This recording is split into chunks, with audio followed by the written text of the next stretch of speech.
Tonight, I will take you guys to a popular urban myth. Maybe you have heard it, maybe not, but the version I'm going to tell you is the closest to the true story. It is the story of the man under the bed. On a rainy night, Kevin was by himself at home. It was a very old house that Kevin and his family had just moved 2 months ago. Kevin's father left when he was little, so he lived with his mother.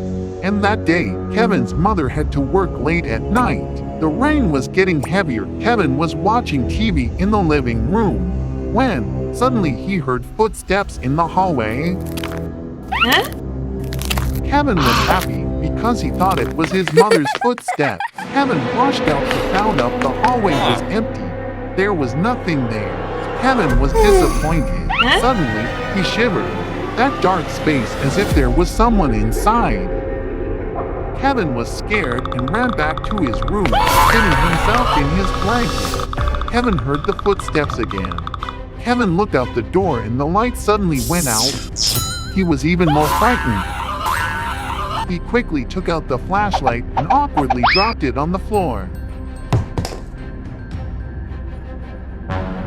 Kevin leaned forward to pick up the flashlight, but his eyes filled with fear when he saw a hand reaching out to grab the flashlight from under the bed.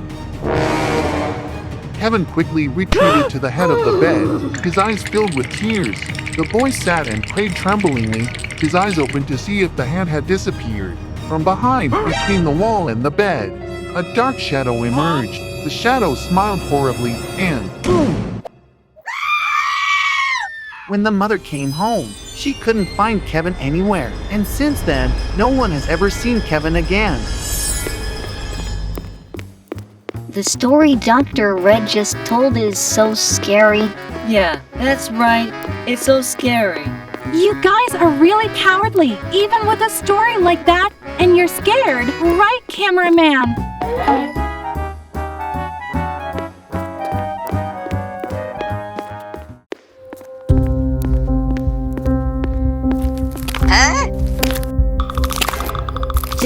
Did you hear anything? Up ahead, there are sounds of footsteps. Sini, I'm so scared.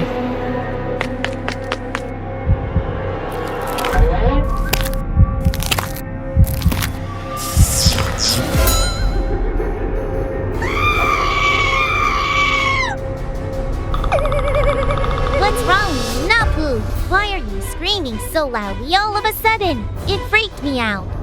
The power is out. I'm so scared.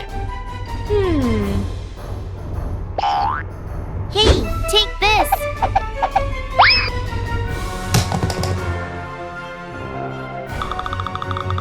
Why is everything exactly like the story Professor told?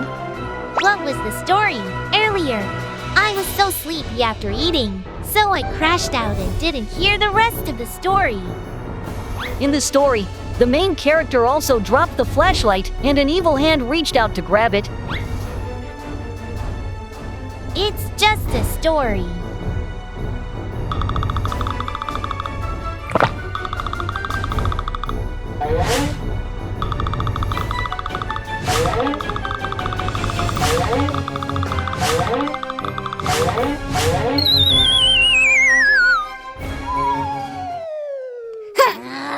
Why you made it turn so fast? Napu, I was about to get knocked away.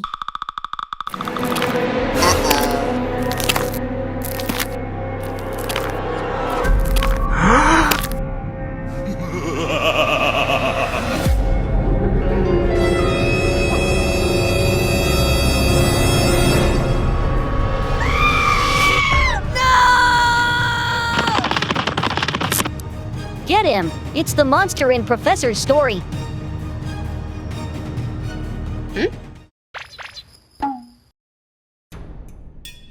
Huh?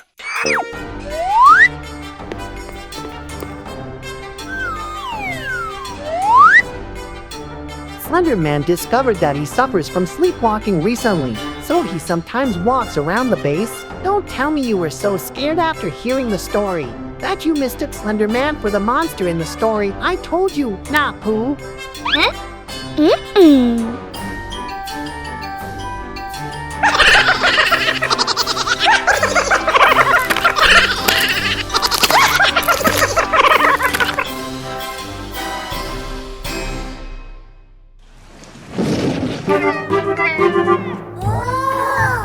Look at these cats.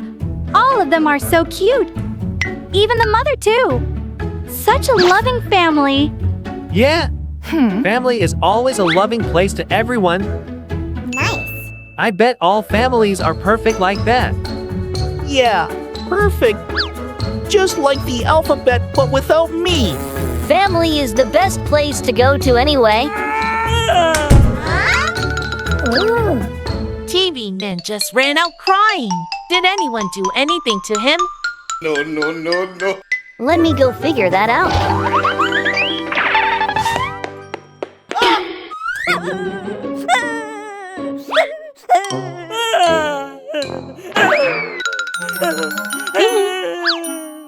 Hey, TV Man, that's okay. We are right here beside you. What's wrong? Did anyone hit you? Are you bullied or something?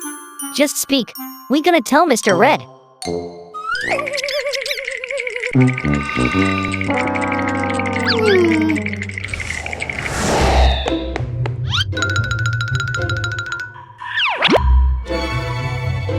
Really? Thank you, my buddies.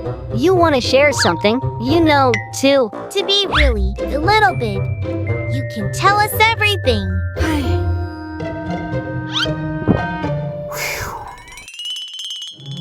A while ago, I was just a little boy, living a happy life with my parents in a relatively crowded town.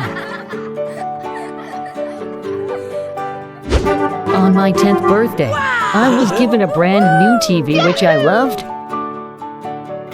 Every day, I would spend my time after school watching my favorite shows on that TV. Then, an accident came and took my dad away from us. I got really upset, but that was nothing compared to the devastation that came to my mother. She did not care for me anymore. Our home got cold and there are no more laughters to be heard. One day, she came home with a stranger in hand and told me he would be my new father. It was not an easy truth to swallow for me. He was violent. Every now and then, he would come home, hit me while my mother just stood by and do nothing. After a while, they had a daughter, which gave me hope that the abuse would stop because of their newfound happiness. But I was wrong. It only got worse afterward. The more he loved my stepsister, the greater the hatred he spent toward me. I was buried in pain, mentally and physically. Nothing soothed me besides my beloved TV. Then life happens. The economy broke down and everyone struggled to make ends meet. My family was not out of that equation. Stuffs keep disappearing from our home just to be sold one by one. And that day finally came. I returned home to see my stepdad bringing my TV out of the door. I was shocked and immediately took the TV back and ran away. I ran and ran, far from everything I know, into a nearby forest. On the way, I was hit by someone's car so violently that I passed out. My skull cracked and darkness dawned over me. I woke up to a lone bed in a stranger's warehouse. Heavy-headed, I looked around and see no one that I know, not even the TV I love. I took the chance and ran home. On my way home, people kept giving me strange looks.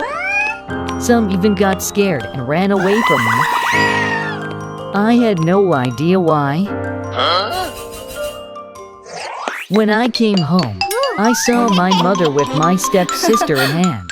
I tried to come to them, but then I stopped. My mother was giving me that look too. My sister screamed in terror while mother asked me, Who the hell are you? I told her, "It's me, your son right here."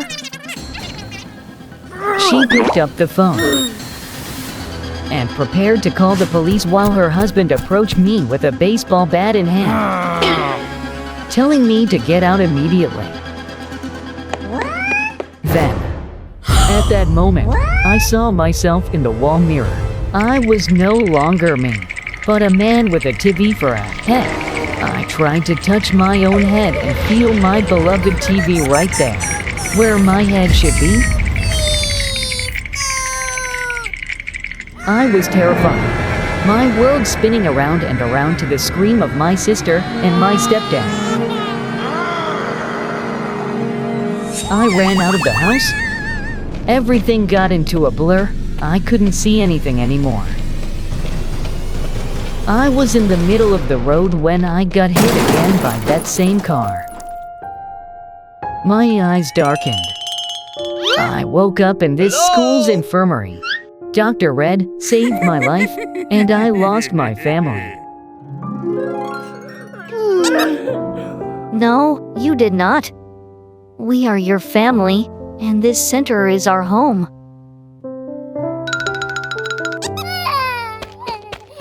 Hey,